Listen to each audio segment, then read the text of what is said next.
ada yang namanya kutukan pengetahuan. Semakin berilmu, semakin banyak pengetahuan, akhirnya apa? Akhirnya dia enggan belajar dengan yang lain. Bagaimana caranya supaya kita terhindar dari kutukan pengetahuan ini dan ilmu datang kepada kita semakin banyak sehingga kita makin bijak, makin sukses, makin berkembang? Ikuti video ini hingga tuntas.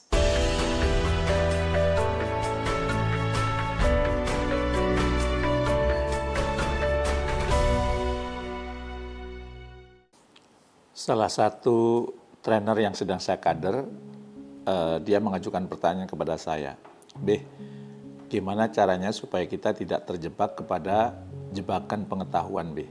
Semakin banyak ilmunya, semakin tinggi ilmunya, itu kan ada istilah kutukan pengetahuan, sehingga kita ogah belajar, sehingga kita ogah menerima saran atau masukan." Maka kemudian saya menjawabnya dengan sebuah cerita antara Imam Malik dan Imam Syafi'i. Jadi Imam Syafi'i ini sudah terkenal sebagai ulama yang ternama, sebagai banyak ahli yang dia tekuni. Namun dia tetap belajar, ya. Bahkan dia baca kitab yang ditulis oleh Imam Malik ini, dibaca sampai tuntas, ya. Bahkan sebagian besar dia isinya hafal, baru setelah dia baca dia datang ke Imam Malik untuk berguru. Dan kemudian ketika dia berguru itu ada salah satu kejadian yang menarik, ya, diskusi yang menarik, yaitu diskusi tentang rezeki. Kata Imam Malik, ya, Imam Malik mengatakan bahwa rezeki itu tidak perlu diusahakan, ya. Yang penting kita bertawakal kepada Allah, nanti maka rezeki akan datang. Sementara Imam Syafi'i berbeda pendapat. Sang murid berbeda pendapat, tapi berbeda pendapatnya tetap respect, ya, tetap hormat, ya. Dia mengatakan, tidak wahai gurunda, ya, rezeki itu perlu dijemput, ya. Kalau kita nggak menjemput, nggak akan datang, ya. Maka kemudian Imam Malik, enggak, selama kita bertawakal kepada Allah, rezeki akan diantar. Sebagaimana burung yang keluar dari sangkarnya, dia lapar tapi kembali dalam keadaan kenyang, ya. Maka Imam Syafi'i kemudian mengatakan, nah kan burung tetap harus keluar dari sangkar, berarti dia harus berusaha, ya. Maka Imam Malik tetap pada pendapatnya, enggak, selama kita bertawakal kepada Allah, maka rezeki kita akan dijamin, ya. Perdebatan kemudian selesai tanpa ada permusuhan, ya.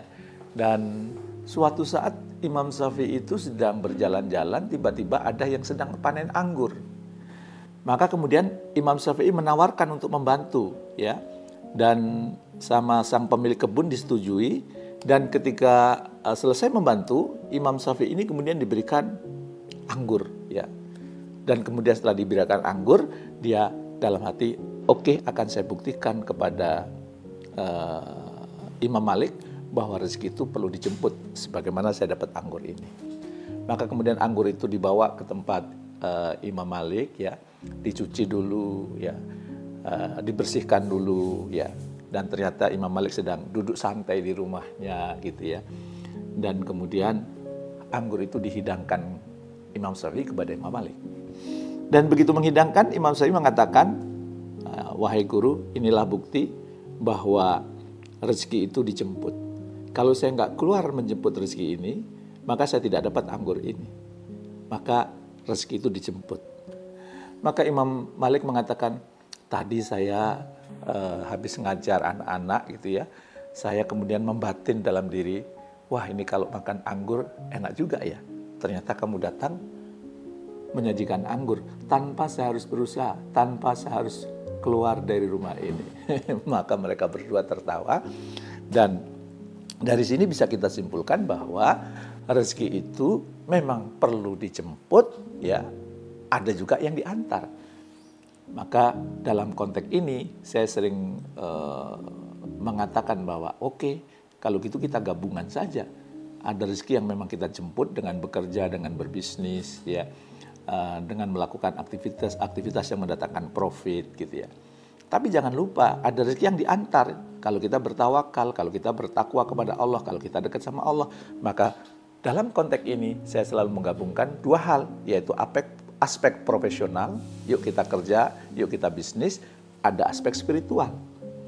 Aspek spiritual yang mendatangkan rezeki itu apa? Misalnya bangun malam, sholat ya, kemudian sholat duha, banyak sedekah, berbakti sama orang tua ya, dan kemudian Anda bertaubat ya, kemudian Anda meningkatkan ketakwaan kepada Allah, itu akan membuat rezeki itu diantar oleh Allah kepada Anda.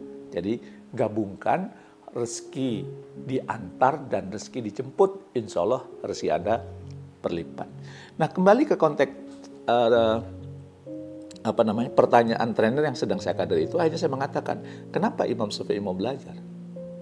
Karena Imam Syafi'i itu humble, rendah hati. Kalau dia merasa sudah cukup ilmunya, dia nggak akan membaca kitab Al-Muwatta ya, yang ditulis oleh Imam Malik ini. Dia tidak akan belajar berguru kepada Imam Malik karena dia merasa sudah cukup. Itulah jebakan pengetahuan. Nah, kita semua tidak boleh terjebak sama jebakan pengetahuan. Ya, dengan cara apa? Kita humble, rendah hati. Nah, mudah-mudahan Anda dapat inspirasi. Kalau Anda termasuk yang mana ini? Apakah rezeki Anda semakin lebih banyak yang dijemput atau diantar? Kira-kira yang mana? Dan apakah Anda sudah melakukan aktivitas yang tepat menjemput rezeki? Dan juga apakah Anda sudah melakukan hal-hal yang membuat rezeki itu diantar? Kalau sudah, dalam bentuk apa Anda melakukan? Nah, kira-kira apa yang kemudian Anda dapatkan kalau sudah melakukan? Oke, mudah-mudahan inspirasi ini membuat Anda semakin humble sehingga kemudian terus menuntut ilmu walaupun ilmu Anda sudah banyak. Dan jangan lupa juga, mudah-mudahan Anda tahu bahwa rezeki itu ternyata ada yang bisa dijemput, ada juga yang bisa diantar.